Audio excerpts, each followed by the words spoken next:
So it's officially time to bring you guys the update on my new McLaren 570S. So for those of you guys who missed the last video, which I highly recommend you guys check out because it was honestly one of the best videos that I honestly put out this entire year. And that's because I took delivery of my dream car, a McLaren 570S in Ventura Orange. I got all my boys to come over, all my day ones, and a few other day ones that weren't able to make it, but for the most part, most of my day ones were able to make it, and we had such a good time getting their reactions, driving the car, all that good stuff on the first day of delivery. We purchased this car sight unseen, so even for myself at this scene of the video, I knew little to nothing about this car. I just took delivery and I wanted to experience this with all of my homies, and honestly it was such an amazing experience. We took it on a little bit of a drive, we got to chat it up, all the good stuff of taking a delivery of your car on the first day. But unfortunately also came some really bad news. On the first day of ownership, in less than 12 hours of ownership, we ran into some of the biggest issues that are every McLaren owner's nightmare, and that's what I'm kind of getting into today's video, because today's video, honestly guys, might make you steer away from purchasing a McLaren, because the amount of issues that we have with this car in less than 12 hours could definitely give some people a heart attack. It's actually insane. So guys, I think I finally have an update on my new purchase, which is this 2017 McLaren 570S, and how I thought originally that I got completely scammed. And I say thought because there are some silver lining towards the end of this video, so stay tuned. So for those of you guys who have not seen the last video, which was one of the best days of my life, taking delivery of one of my dream cars, which is this 2017 Ventura Orange McLaren 570S. This thing looks absolutely insane. And taking delivery of this car, guys, is one of honestly the best days of my life. It was such a sick experience. I wish it was a little better if all the boys were here. The timing could have been a little bit better, but end of the day, guys, still it got delivered, and this color did not disappoint. Absolutely stunning. So you guys saw towards the end of the reveal video of this McLaren 570S, I started running into a lot of little headaches. The first thing that kind of spooked me was a check engine light. After literally 12 hours of ownership, a check engine light popped up after a sequence of misfires, which was kind of like there, but I didn't know if it was just kind of normal for a car like this because it's a high performance car. I've never had a car that came stock with 570 horsepower, so I didn't really know if this is like a high performance car in a sense of like there is gonna be some kind of misfires, because I've heard of that online, but obviously a check engine light isn't normal. And then not to mention, I'm gonna throw up a video right over here, and shortly after being accompanied by a beautiful check engine light, we were also accompanied by a transmission fault when I went to actually go pick up my mom and my dad in the McLaren 570S, which was not a great first experience. Honestly, everything on this car so far has not been a great first experience, but again, there's a silver lining towards the end of this video. I'm gonna throw up a video right over here, or if anything, honestly, on the entire screen right now, of basically what happened when I pretty much just started taking it down the block right over here. The next follow, actually it wasn't the next follow day, 2 days later, I was kind of scared to drive it the next day. I did a bunch of research to make sure whether or not I should be driving this car, because obviously an engine on one of these things is like $40,000 used, and I would know because I'm in the auto parts business, and that's not something I want to replace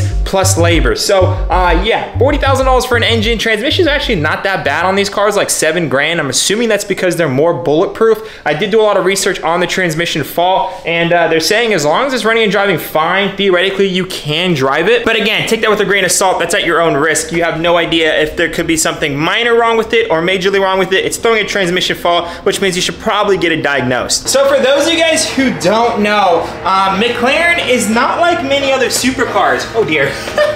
McLaren is one of the few companies that it's almost impossible to get it diagnosed. So for those of you guys who don't know, when you have a code reader, you can plug it into any other car, like a BMW, for example, or a Honda or whatever, and most code readers are able to diagnose the issues with it, give you resolutions on how to fix it, and even sometimes even part numbers of what parts need to be replaced on the cars. Some of the best scan tools out there, like Autel, I believe I'm pronouncing that right, or like Launch, has been able to diagnose almost any fault I've had on my Audi R8, my i8, the Porsche, and a lot of other vehicles that I've owned in the past. But for some reason, I have not been able to get into the computers of this McLaren. And I was starting to think that there was something actually wrong with this car even more, to where I couldn't get it diagnosed. Little did I know, after speaking to a couple of my friends that have owned McLarens and are also certified to work on McLarens, they told me that McLaren is very secretive about their technology and their interface, I guess, in a sense, to where they don't allow any tools to be able to get into the car unless it's a McLaren McLaren specific tool,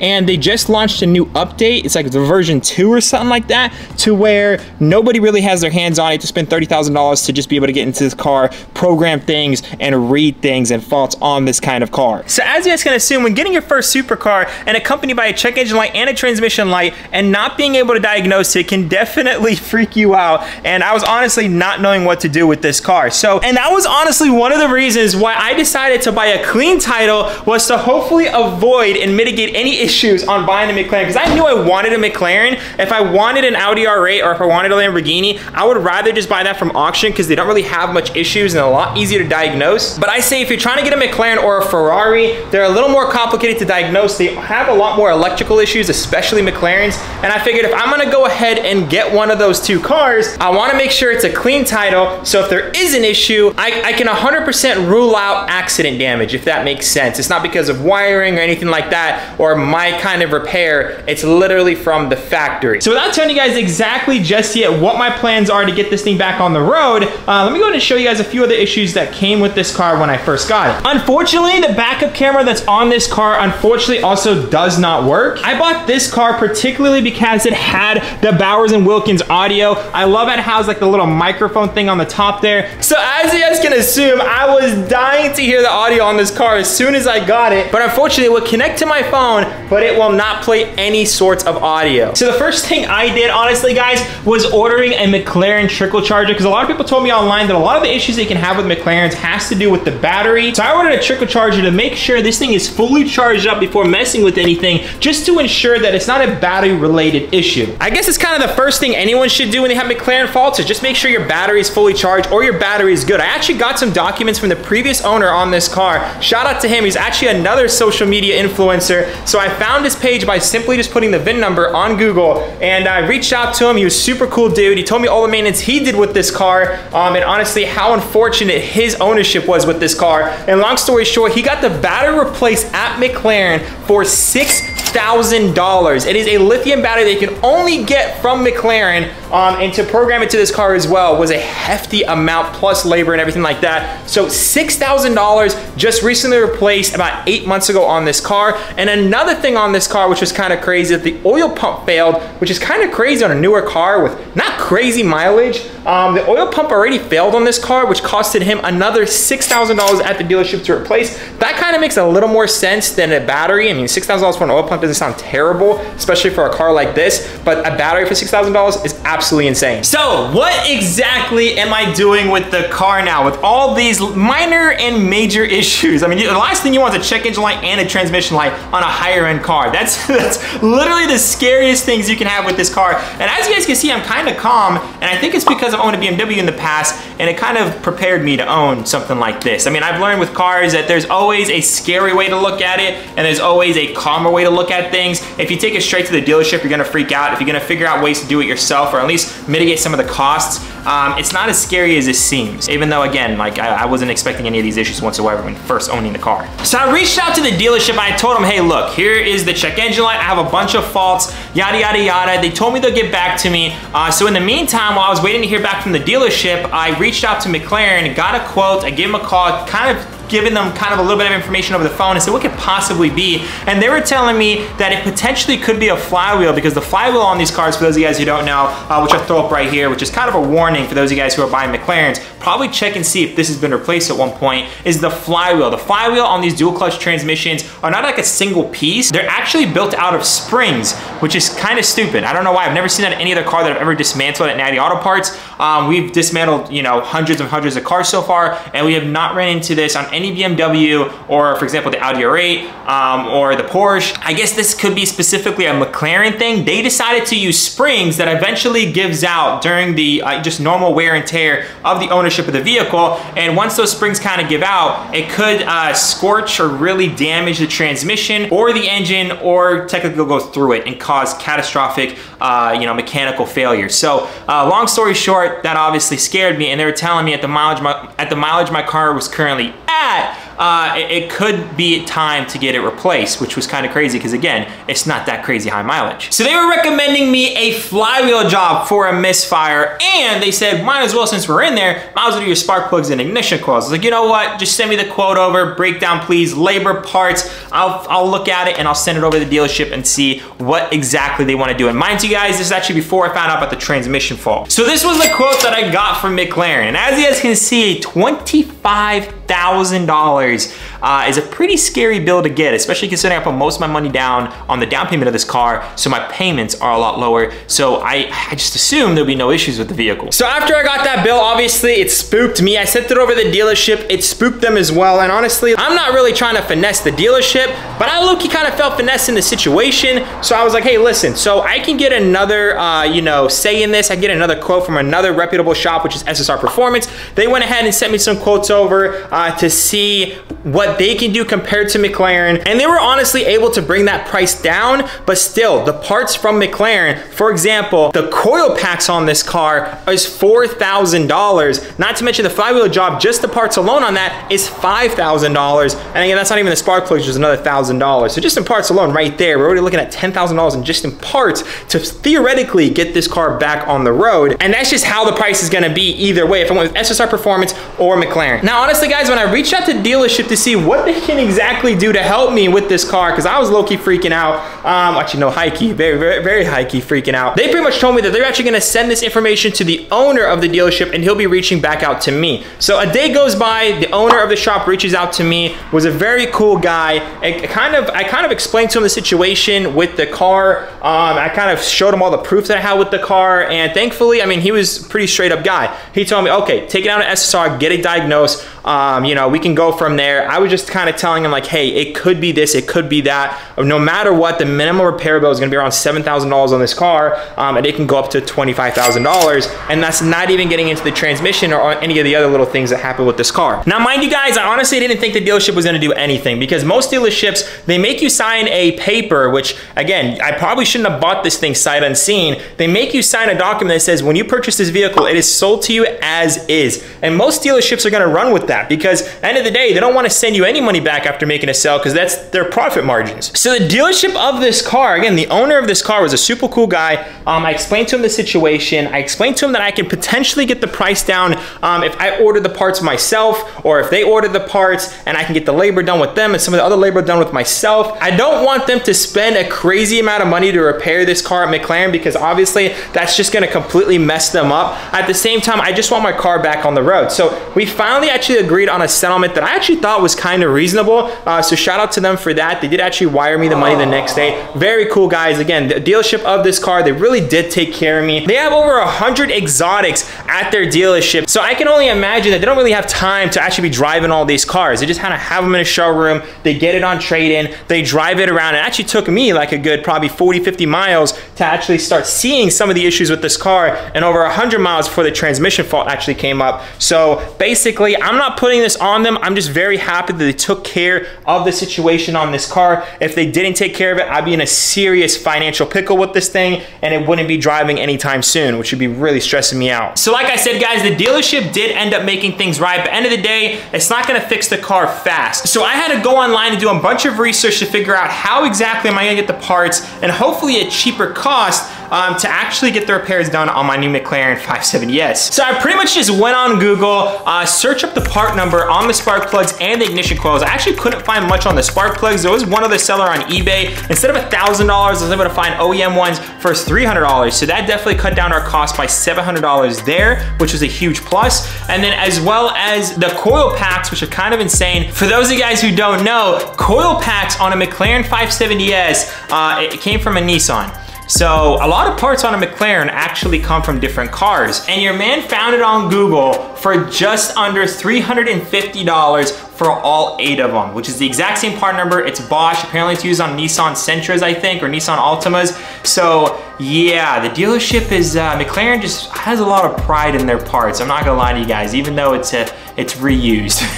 It's a good brand, it's Bosch. It's literally the stuff they're using for McLarens, and they use it on Nissan Sentras. So I just went ahead and grabbed the exact same part number from McLaren, which I got from McLaren, and then found it on Google, ordered 8 of them, $350, $300 for spark plugs. Instead of $5,000 in parts now, we are down to $550 in parts. And now the car is ready to be serviced.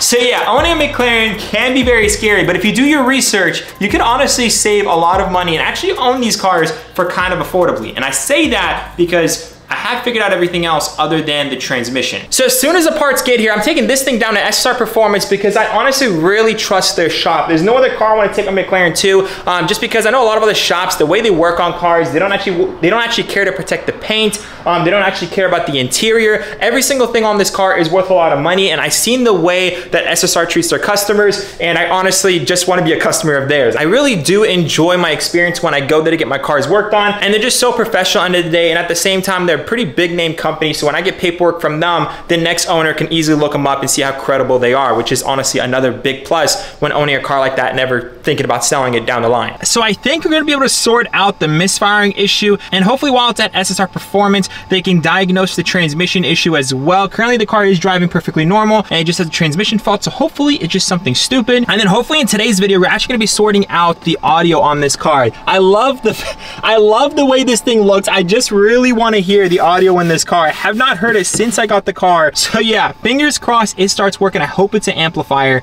I'm literally waiting for the amplifier to get here in the mail, and we're actually gonna be installing that in this car. So long story short, guys, that is the updates with my McLaren. Let's go ahead and wait for the amplifier to get here so we can hopefully start hearing some audio and start fixing this bad boy. I mean, guys, what a car. This thing looks insane, dude. I love these doors. For any of you guys who don't like McLarens, I just feel like you don't love cars. McLarens are problematic, but just look at this beauty. Even if it doesn't run and it's sitting in here, it just looks insane. I appreciate you, thank you. Oh yeah.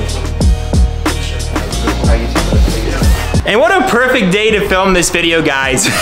It looks like the amplifier just came in, and we also got a Giraffe Tools power wash. We're gonna be making another video on that a little bit later. But for now, it looks like the amplifier did come in. Let's go ahead and crack that sucker open, and hopefully, again, guys, fingers crossed, fix the audio issue in our McLaren 570S. You gotta look at the positive side, because you can't make a lot of content on a car that doesn't really have much issues. Unless, you know, you're just taking it out, driving it a lot. But for me, I enjoy the process, so it's all gravy in the Navy. So guys, let me show you guys exactly what's going on so you can kind of get a better understanding of what's going on with the audio system. Shows the music's playing, shows literally 0.5, 0.6, whatever. Turn up the audio, nothing. Absolutely nothing, no fault codes popping up for it. Not sure what's going on with this thing. So I'm hoping, guys, it is the Bauer & Wilkins amp. So without further ado, let's just go ahead and get it installed. Now, honestly, guys, there isn't a whole lot of videos on YouTube on exactly where you can find this amplifier, but I believe it's gonna be somewhere back here. So let me go ahead and start pulling some things apart, and I'll tell you guys exactly how I did it.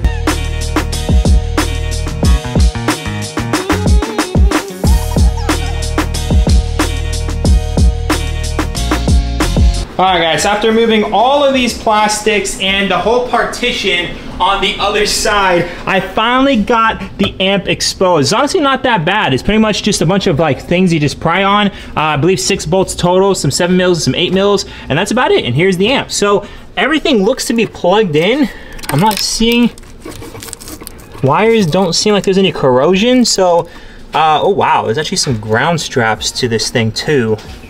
That's crazy, guys. So, yeah, I don't know. Let's just go ahead and unbolt it and replace it. I mean, that's all I can say. And just like that, guys, out with the old. Doesn't look like it has any water damage, which is a good sign. That means I don't have to worry about that when installing the new one, but also means I have no idea why this went bad. So, anywho, let's just go ahead and install the new one. So just like that, guys, we have the amp in the car. Let's go ahead and give some power and hope to God this works. Please God, guys, please God. Why is there 0 power to this car right now?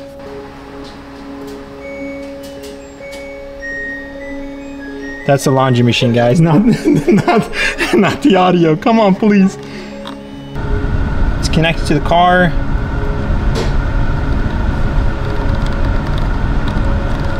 Nothing. Now, I'm not gonna lie to you guys, I'm feeling honestly really discouraged at this point that this actually didn't fix the issue. I really wanted to knock out at least one issue on this car, but this just reassures us that we need a scan.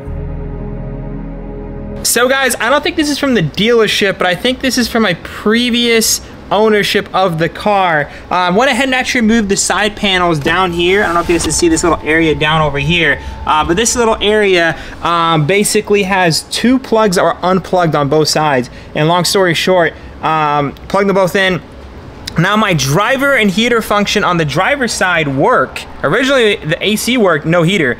And then the passenger side now only blows heat and no AC. So not sure what's going on there now. That's a whole other issue. I want to plug it in because obviously everything needs to be plugged in. So yeah, still don't know the issue. The amplifier did get hot when I was having the car on and idling, so it looks like it is getting power. Not exactly sure what's going on, but at this point it looks like somebody else had this car and unplugged a bunch of stuff. So at some point of some ownership, somebody unplugged a bunch of stuff, and that kind of sucks just because so far we found 2 things unplugged.